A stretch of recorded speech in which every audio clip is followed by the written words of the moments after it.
Hello friends, कुछ लोगों का ये सवाल है, हमने यूट्यूब पे कमेंट्स में देखा कि हमारे पास बहुत जगह है, 8 एकड़ ज़मीन है, 10 एकड़ ज़मीन है, हमारे पास पानी भी बहुत है, तो फिर हम लोग हाइड्रोपोनिक फॉडर क्यों उगाएं।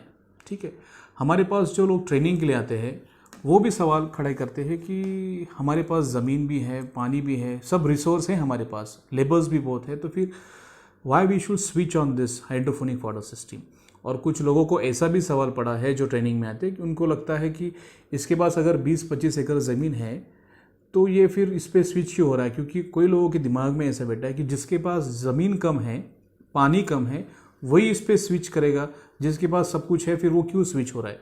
तो बात उसकी बात नहीं होती है, बात यह है कि बाकी के पैरामीटर्स है ना, उसको हमको ध्यान में रखना है।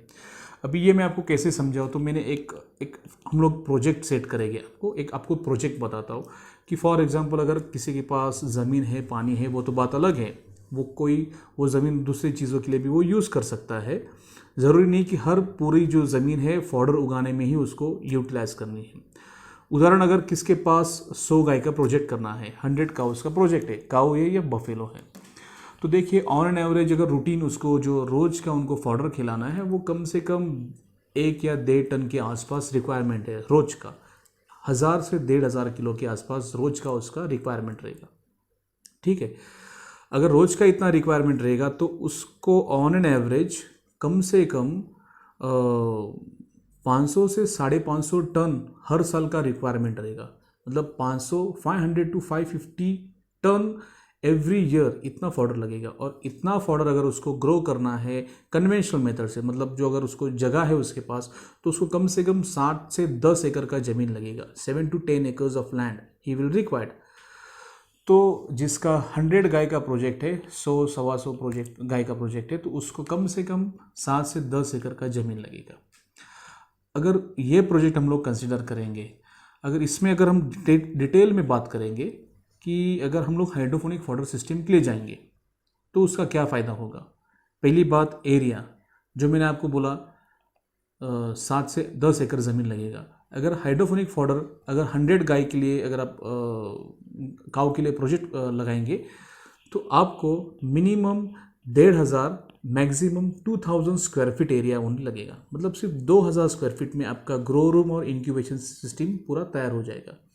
तो आपके ध्यान में आ रहा है कि जगह आपको हार्डली 1 या 2% लग रहा है, जो पहला प्रीवियसली लग रहा था। कहाँ पे आया 10 एकड़ और कहाँ पे आया 2,000 स्क्वायर फीट। तो पहली बात है आपका एरिया बहुत बड़े लेवल पे बच रहा है। दूसरी बात है, ये जो फॉडर उगाते हैं आप कन्वेंशनल मेथड से, 10 एकड़ में अगर आपको फॉडर उगाना है तो उसको पानी कितना लगेगा। ठीक है, आपको हर 8 या 10 दिन के बाद पानी भरना पड़ेगा प्लॉट में। तो अगर उसका कैलकुलेशन भी हमने अगर किया है तो उसमें ऐसा दिखता है कि अगर 1 kg ग्रीन फॉडर आप उगा रहे हैं ना, तो उसको कम से कम 100 से 150-200 लीटर पानी वेस्ट होता है 1 kg फॉडर उगाने में। तो इतना टाइम इतना आपका पानी वेस्ट होता है, कम से कम 100 से 200 लीटर का पानी। अगर हाइड्रोफोनिक फॉडर में अगर आप वही सिस्टम करेंगे उतना फॉडर उगाने के लिए, तो आपको हार्डली 1 से 2 लीटर पानी लगता है 1 kg फॉडर ग्रो करने में। तो ये पानी का बात आ गया। तीसरा बात आ गया आपका इलेक्ट्रिसिटी। आप ये सोच सकते हो कि अगर आपको 10 एकड़ का प्लांट जो है फॉडर का उगाना है तो उसको आपको वाटर पंप लगेगा, आपके पास 24 आवर्स लाइट नहीं रहेगा, 3 फेज़ का सिंगल फेज़ का इश्यूज़ रहता है, तो फिर आपको डीजल पंप यूज़ करना पड़ेगा। इलेक्ट्रिसिटी, डीजल, ये हर चीज़ उसमें आपका कॉस्ट बढ़ते जाएगा। ठीक है, तो ये आपका कॉस्ट बढ़ेगा इलेक्ट्रिसिटी नहीं होने की वजह से, डीजल पंप लगेगा।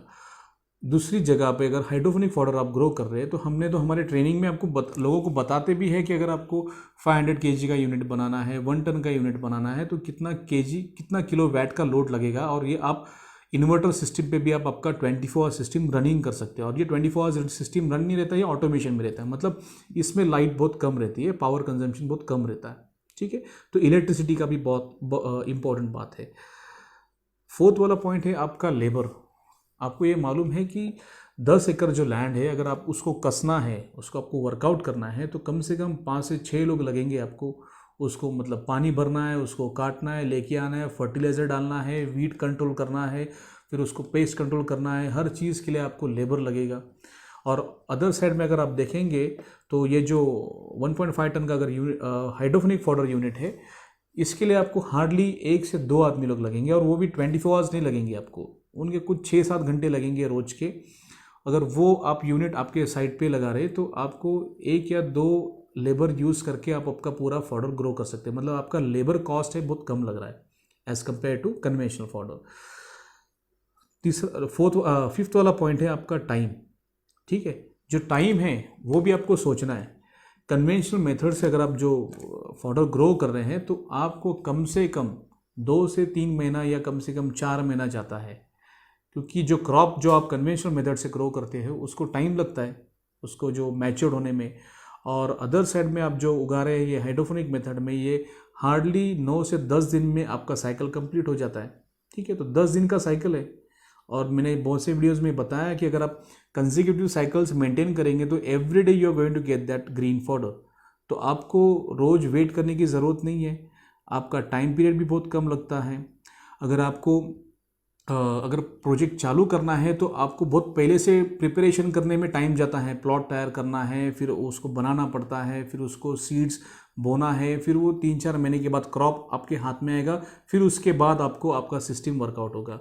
यहाँ पे ऐसा है कि आपने सोच लिया, एक 10-15 दिन में आपने सेटअप लगा दिया और आपका 10 दिन में प्रोडक्शन चालू हो गया। तो time is also very important. Come time में आपको हाइड्रोपोनिक फॉडर में आपको फॉडर मिलता है, कन्वेंशनल मेथड में आपको ज़्यादा टाइम लगता है। तो आपके ध्यान में आया होगा कि अगर आपने कन्वेंशनल मेथड से अगर फॉडर ग्रो किया है, मतलब आपने सब पैरामीटर्स आपको मैंने बताया, फिर भी आपने ये फॉडर ग्रो किया, हाइड्रोपोनिक मेथड से आपने फॉडर ग्रो किया, एक बार आपका फॉडर तैयार हो गया, तैयार होने के बाद फिर उसकी आगे की चीज़ें आती है कि इसका न्यूट्रिशन क्या है। ठीक है, कन्वेंशनल फॉडर जो रहता है ना उसका न्यूट्रिशन के बारे में आपको बताता हूँ, और हाइड्रोपोनिक फॉडर का न्यूट्रिशन बताता हूँ। कन्वेंशनल फॉडर जो आप उगाते हैं उसका कम से कम जो आप अगर हाइड्रोपोनिक फॉडर, फॉर एग्जांपल मैं आपको मेज़ का उदाहरण देता हूँ। अगर आप मेज़ ग्रो करेंगे कन्वेंशनल मेथड से और हाइड्रोपोनिक मेथड से, तो जो कन्वेंशनल मेथड से मेज़ उगाएंगे उसमें 7 to 8% प्रोटीन होता है, और हाइड्रोपोनिक मेथड से ग्रो करेंगे तो उसमें ऑलमोस्ट 13 to 14%, मतलब ऑलमोस्ट दुगना होता है।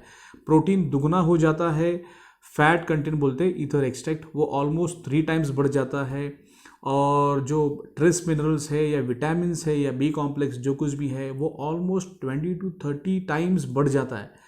तो आपके ध्यान में आ जाएगा कि न्यूट्रिशन के अगर बारे में अगर आप कंपेयर करेंगे ना कन्वेंशनल फॉडर और हाइड्रोपोनिक फॉडर, तो वो कंपेयर ही नहीं हो सकता, क्योंकि न्यूट्रिशन बेस पे, और ये तो सब प्रूवन है, मुझे प्रूव करने की ज़रूरत ही नहीं है। आप नेट पे जाके चेक करेंगे, लैब टेस्ट रिपोर्ट्स देखेंगे तो आपको पता चलेगा कि हाइड्रोपोनिक फॉडर मेज़ जो है और कन्वेंशनल फॉडर अगर उगाएंगे तो दोनों में कितना डिफरेंस है। तो ये तो सीधी बात है कि न्यूट्रिशन इसमें अच्छा है, इसमें न्यूट्रिशन कम है, तो ये एक प्लस पॉइंट है। दूसरा पॉइंट आपका आ रहा है कि क्वालिटी, नहीं उसके पहले मैं एक पॉइंट आपको बताना चाहता हूँ कॉन्सेंट्रेट के बारे में। जो कैटल फीड जो लगता है ना गाय को भैंस को खिलाने के लिए, देखिए जो कन्वेंशनल मेथड से जो चारा उगाता है उनको, उनके गाय को या भैंस को ऑन एन एवरेज ना एवरी डे उनको आधा किलो, 1 किलो, 2 किलो, 3 किलो खिलाना पड़ता है। इन केस ऑफ बफेलोज कोई लोग 5 किलो, 6 किलो, 8 किलो भी रोज़ का खिलाते हैं। ठीक है, तो इसका खिलाने का कारण क्या है? जो कन्वेंशनल फॉडर जो मैंने आपको प्रीवियसली बताया कि उसका न्यूट्रिशन वैल्यू कम होता है, उनका बॉडी का जो रिक्वायरमेंट है वो सेटिस्फाई नहीं हो रहा है, इसलिए उनको अलग से कैटल फीड देना पड़ता है। कैटल फीड का कॉस्ट आज के तारीख में 30 to 40 रुपीज़ के रेंज में है 2019 में। ठीक है, तो ये इसका कॉस्ट बढ़ जाता है कॉन्सेंट्रेट का। अदर साइड हाइड्रोपोनिक फॉडर अगर आप खिलाएंगे तो आप सीधी बात बता दो, अगर फॉर एग्जांपल अगर आप सिर्फ 20 kg अगर उदाहरण खिला रहे एक बफेलो को, तो अगर 20 kg हाइड्रोपोनिक फॉडर खिला रहे आप तो उसमें कम से कम 2.5 से 3 किलो जो है ना सीड आता है। ठीक है, और ये जो सीड रहता है ना ये स्प्राउटेड सीड रहता है, और वो उसका डाइजेस्टिबिलिटी ऑलमोस्ट 95% होता है। तो ये आपके ध्यान में आएगा कि आपको अलग से सीड या ग्राइंडेड सीड खिलाने की ज़रूरत नहीं है। अगर 20 किलो अगर आप हाइड्रोपोनिक फॉडर खिला रहे तो उसमें 3 किलो सीड ऑलरेडी है, तो आपका कॉन्सेंट्रेट का खर्चा बढ़ जाता है। ऑलमोस्ट आपका 50 to 70% जो है ना डेली का आपका कॉन्सेंट्रेट के ऊपर जो खर्चा होता है वो आपका कॉस्ट बचने वाला है। तो ये एक बहुत बड़ा प्लस पॉइंट है कि आपका जो कॉन्सेंट्रेट कॉस्ट है वो कम हो जाता है, डेली का जो ऑपरेटिंग कॉस्ट है वो कम हो जाता है। तीसरी एक बात है जो क्वालिटी के ऊपर भी बात करना हमें ज़रूरी है। देखिए कन्वेंशनल मेथड से आप जो उगाते हैं ना ग्रीन फॉडर, इसमें ओपन लैंड है, तो इन्फेक्शन होने का चांसेस ज़्यादा होता है। हेवी रेनफॉल होता है, कभी कभी हेवी ड्राई होता है, तो फिर उसमें क्या होता है, उसमें कुछ इन्फेक्शन हो जाता है वायरस का, फिर वीड का इश्यूज आता है, फंगस का प्रॉब्लम्स आ जाता है। तो ये कंट्रोल करने के लिए आपको फिर कुछ ना कुछ स्प्रे करना पड़ता है, ठीक है। तो उससे क्या होता है, आपका फॉडर का क्वालिटी डाउन हो जाता है। और आपको ये भी पता चला होगा कि अगर आप 10 एकड़ में अगर आप फॉडर ग्रो कर रहे हो तो पूरा एरिया में आपको सेम क्वालिटी फॉडर नहीं मिलेगा। जिधर पानी थोड़ा कम ज़्यादा हो गया, फर्टिलाइजर कम ज़्यादा हो गया, तो क्वालिटी में भी इश्यूज आता है। हाइड्रोफोनिक फॉडर में कैसा, एरिया कम होता है, 1,500-2 हज़ार स्क्वायर फीट में आपको यूनिट रन करना है, यूनिट एनक्लोजर है, बंद है, तो आपका क्वालिटी भी बेस्ट रहता है। उसमें सॉइल भी नहीं अंदर आता है, पेस्ट कंट्रोल करने की ज़रूरत नहीं, हर चीज़ कंट्रोल में रहती है। तो अल्टीमेटली आप जो आपके कैटल्स को खिलाते हैं वो क्वालिटी फूड रहता है, उसमें कुछ स्प्रे करने की ज़रूरत ही नहीं है। तो ये एक इंपॉर्टेंट बात है। और जो आप कन्वेंशनल मेथड से करते हो उसमें कुछ ना कुछ तो आपको स्प्रे करना पड़ता है, क्योंकि जो आजू बाजू में इन्फेक्शन है वो उसको वायरल इन्फेक्शन हो सकता है। तो ये एक बहुत बड़ी ज़रूरत है कि आपको क्वालिटी के ऊपर भी फोकस करना है। अगर आप क्वालिटी फीड देंगे आपके कैटल्स को तो रिजल्ट भी अच्छा मिलेगा। फोर्थ वाला पॉइंट क्या है, वेस्टेज। देखिए जो कन्वेंशनल मेथड से आप उगाते हो ना, आपने ये देखा होगा, जो प्रैक्टिस कर रहे हैं उनके भी ध्यान में आया होगा कि जो फॉडर जो है ना, जब जगह से कट के आता है, ट्रांसपोर्टेशन होके और फिर कैटल के सामने जाता है, तो वो 100% वो नहीं खाता है। वो कभी कभी ड्राई फॉडर या ग्रीन फॉडर उसका जो कॉम्बिनेशन करके खिलाता है, तो उसमें क्या वेस्टेज होता है, कम से कम 10-20% वेस्टेज होता है। उनके जो फीडिंग का जो बॉक्स रहता है उसमें आप देखेंगे दूसरे दिन तो उसमें वो ख़राब हुआ रहता है।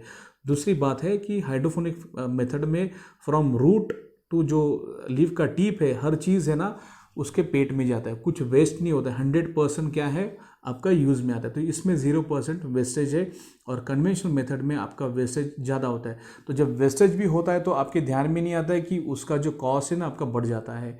बहुत से लोगों का ख्याल ऐसा सोचना है कि हमारे पास लैंड है, पानी है, रिसोर्स तो हमारे पास बहुत कुछ है, तो हमें ज़रूरत क्या है इसको स्विच होने की, उसका कारण क्या है, ये कभी कैलकुलेशन नहीं करते कि उसमें even though you are having that resource, आपने कभी कॉस्टिंग नहीं निकाला है कि आपको 1 kg फॉडर बनने में कन्वेंशनल मेथड से कितना खर्चा आता है।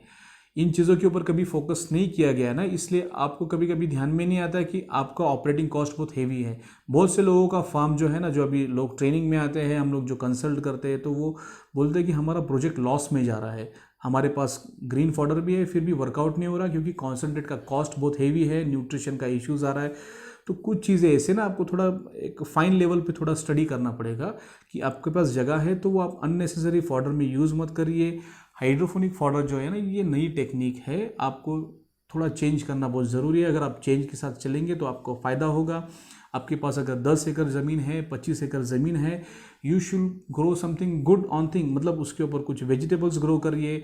देखिए हर चीज़ आप हाइड्रोफोनिक मेथड से तो नहीं कर सकते। अभी उदाहरण अगर आप बात करेंगे, हाइड्रोफोनिक वेजिटेबल्स भी बहुत बड़ा सेगमेंट है, पर कुछ वेजिटेबल्स आप उसमें नहीं उगा सकते, तो आप वो लैंड पे उगाइए ना। सीड्स आप हाइड्रोफोनिक मेथड से नहीं उगा सकते, तो आप सीड उगा के फिर आप अपने मेथड को यूज़ कर सकते हैं। मतलब आपके पास ऑप्शंस है, जो आपके पास रिसोर्स है आप वो यूज़ करिए। अननेसेसरी वो रिसोर्स आप इस पे वेस्ट मत करिए। जब आपके ध्यान में आएगा, जो मैंने अभी आपको पॉइंट्स बताया कि आपका एरिया बचेगा, पानी बचेगा। दूसरी बात, आपका जो अगर न्यूट्रिशन के ऊपर बात करेंगे तो ये न्यूट्रिशन के मामले में बहुत हायर ग्रेड में आता है as compare to conventional method. तो एक बार आप ये चीज़ समझ लेंगे तो मुझे नहीं लगता कि आपको ये शायद सवाल सताएगा कि हमारे पास सब कुछ है फिर भी हम इसको क्यों स्विच करें। ठीक है, तो मुझे ऐसा लगता है कि आपका डाउट तो क्लियर हुआ होगा, जो आपके लोगों ने पूछा था मुझे। जिनको ये वीडियो अच्छा लगा होगा वो वीडियो को लाइक करिए, और जो दोस्तों को आपको ये शेयर करना है वीडियोस जो इस फील्ड में काम कर रहे हैं, तो आप प्लीज़ उनको ये वीडियो शेयर करिए। और अगर आपने अभी तक मेरे चैनल को सब्सक्राइब नहीं किया तो ये चैनल को सब्सक्राइब कर दीजिए। अगले वीडियो में फिर नए टॉपिक के साथ आएंगे, तब तक के लिए बाय।